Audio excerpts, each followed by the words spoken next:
Na nossa segunda aula, nós vamos falar um pouquinho sobre a dança e a Bíblia.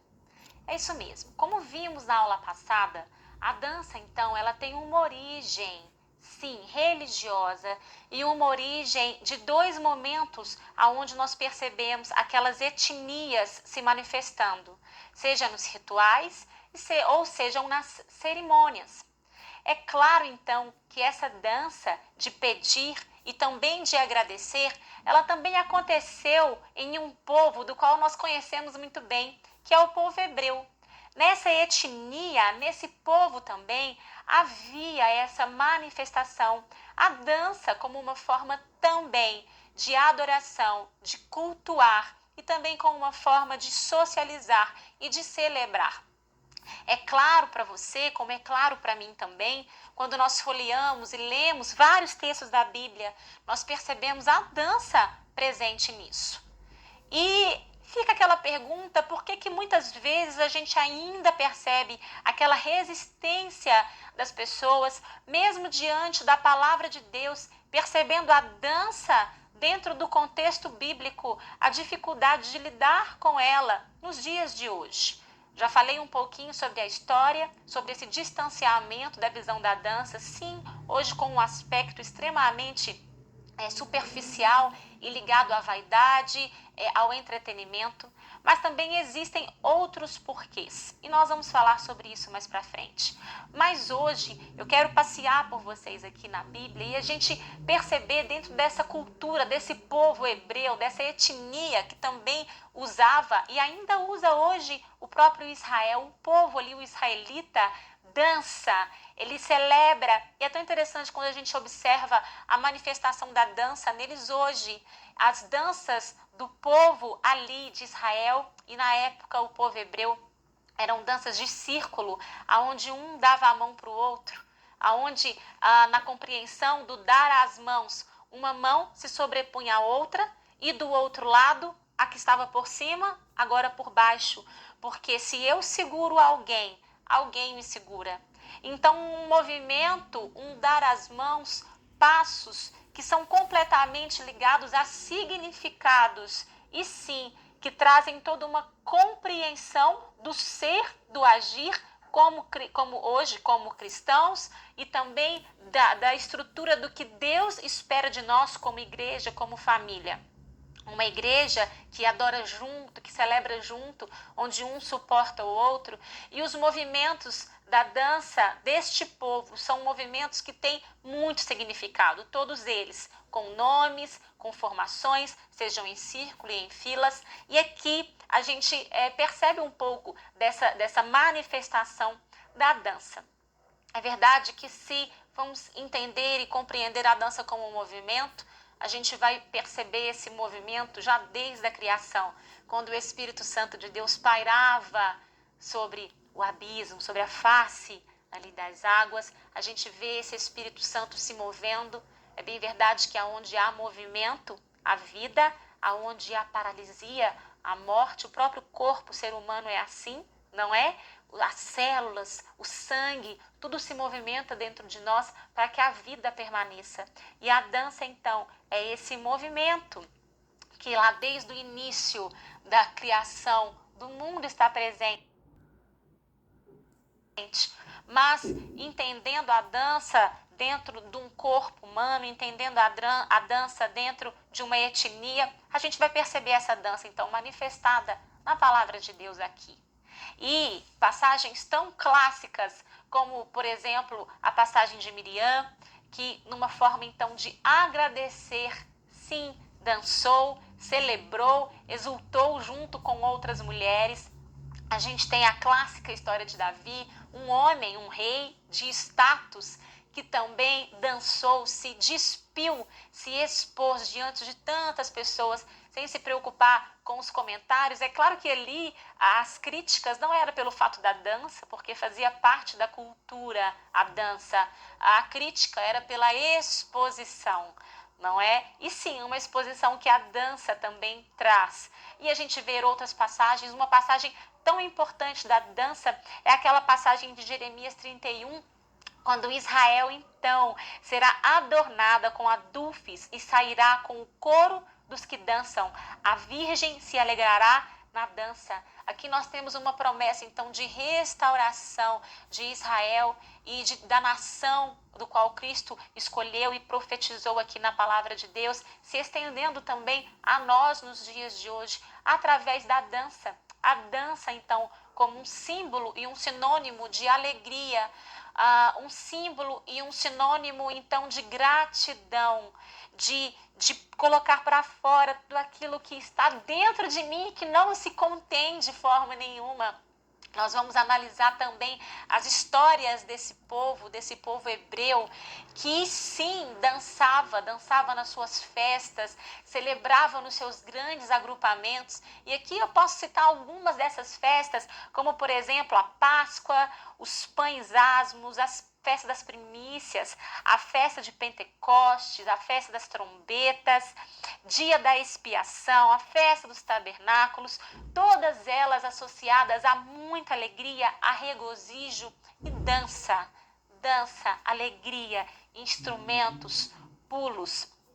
Essa é a dança e a origem do qual nós estudamos na aula passada, essa dança ligada a uma etnia, sim, como uma origem religiosa e de uma identidade de um povo. Essa dança também estava aqui na Bíblia, ela também estava na origem do povo hebreu e, como eu disse, ela ainda pode ser percebida hoje na nação de Israel através da dança que nós podemos verificar e das festas também que ainda existem. E eu quero aqui ressaltar três textos, mas dois pontos da palavra de Deus para que a gente possa entender melhor em relação à dança. Um primeiro deles é o famoso Salmo 150, que diz: aleluia, louvai a Deus no seu santuário, louvai-o no firmamento, obra do seu poder, louvai-o pelos seus poderosos feitos, louve consoante as muitas grandezas, louvai ao som da trombeta, louvai-o com saltérios e com harpa, com adufes e danças, louvai-o com instrumentos de cordas e com flautas, louvai-o com símbolos sonoros, louvai-o com símbolos retumbantes. Todo ser que respira, louve ao Senhor. Aleluia.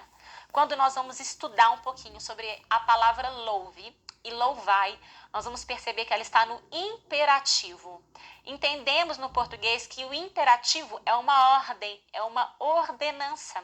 É por isso, então, que quando a gente termina o Salmo 150, a gente percebe essa ordenança, essa ordem do Senhor, para que nós possamos louvá-lo com tudo que somos, com tudo que temos e com todos os instrumentos possíveis, sejam instrumentos sonoros, externos, físicos, sejam instrumentos físicos e sonoros do nosso próprio corpo, as nossas palmas, a nossa voz, seja com a nossa dança, seja com o nosso pulo, com o nosso regozijo, a nossa alegria, é o nosso ao Senhor, é a nossa inteireza, é a nossa totalidade adorando o Senhor, porque Deus é digno sim de tudo que somos.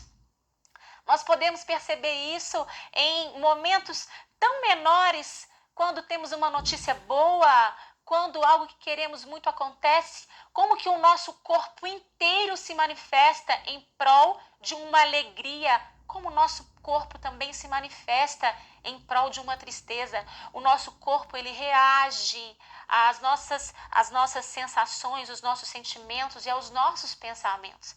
É por isso que sim, a dança, o movimento, ele precisa fazer parte de uma inteireza do que você entende como adoração. Eu não estou pedindo para que você dance um estilo específico, mas a palavra de Deus pede para que você seja inteiro, para que você não negocie, para que você não limite a sua expressão e a sua entrega àquele que entregou tudo por você. É uma direção, é um imperativo. Louve, louve. Qual é o seu medo? Qual é a sua preocupação? É de se expor? É de parecer ridículo? E aí aqui nós temos então um texto tão importante, que é o texto de Davi, que Davi então, ele dança com tudo que tem, recebe uma crítica de sua esposa Mical, e Mical, por sua crítica da sua exposição, se torna uma mulher estéril e infrutífera. Aqueles que criticam, aqueles que liberam palavras maliciosas sobre aquele que adora numa verdadeira adoração. É digno, não por questões no sentido de ser algo que a pessoa mereça, mas Deus coloca como um semear e um colher, ao mesmo tempo do qual aquela pessoa libera palavras de morte, e ela vai colher também palavras de sequidão, palavras de morte. Por isso que é tão sério aquilo que nós falamos ou liberamos sobre a vida de alguém, sobre o ministério de alguém, sobre aquilo que falamos em relação às pessoas. Aqui Mical criticou, ela julgou algo do qual Davi fazia com todo o seu coração, fazia de uma forma tão linda e tão espontânea a Deus. Sim, esse texto também ele traz uma outra revelação tão importante para nós, porque Davi, ele dança ali com a chegada da Arca da Aliança. Nós sabemos que a Arca da Aliança de volta a Jerusalém tem um significado muito importante, que era o retorno então da presença de Deus como um símbolo, sim, daquilo que Deus havia dito lá nos mandamentos lá atrás, para que eles não se apartassem, não se afastassem. Sabemos que se tornaram uma nação idólatra, e naquele momento a Arca da Aliança voltava como uma forma de colocar Deus de novo no centro daquele povo, como uma forma de adoração.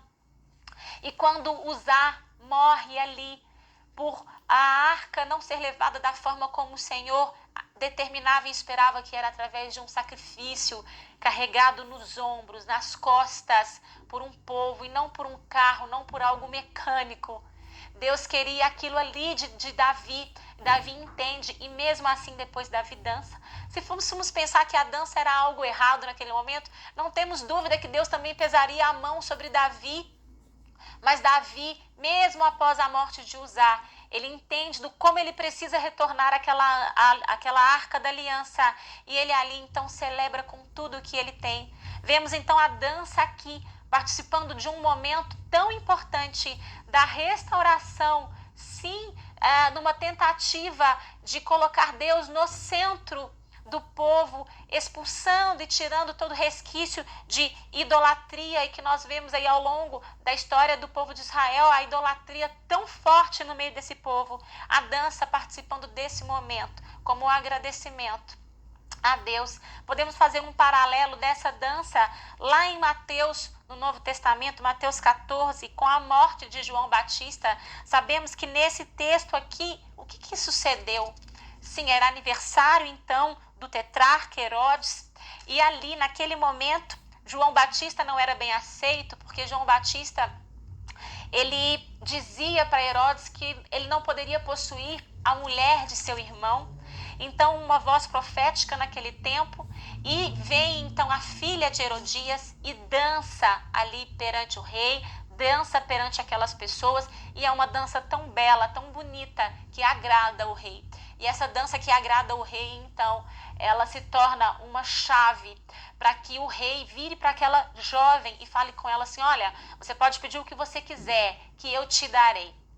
A gente vê a dança então como uma ferramenta e um instrumento tão poderoso nas mãos de quem a usa. Não é a dança que detém poder de trazer a presença de Deus, ou de, no caso dessa história aqui, de calar uma voz profética com a morte de João Batista, porque sabemos que essa jovem pede a cabeça de João Batista pelo fato de pedir conselhos à sua mãe, e a sua mãe a orientá-la a isso. Mas a gente vê a dança então como uma forte ferramenta, como um instrumento muito forte para que você alcance ou conquiste aquilo que você deseja de todo o seu coração. Esta jovem, ela não sabia o que ela queria, mas ela foi facilmente manipulada.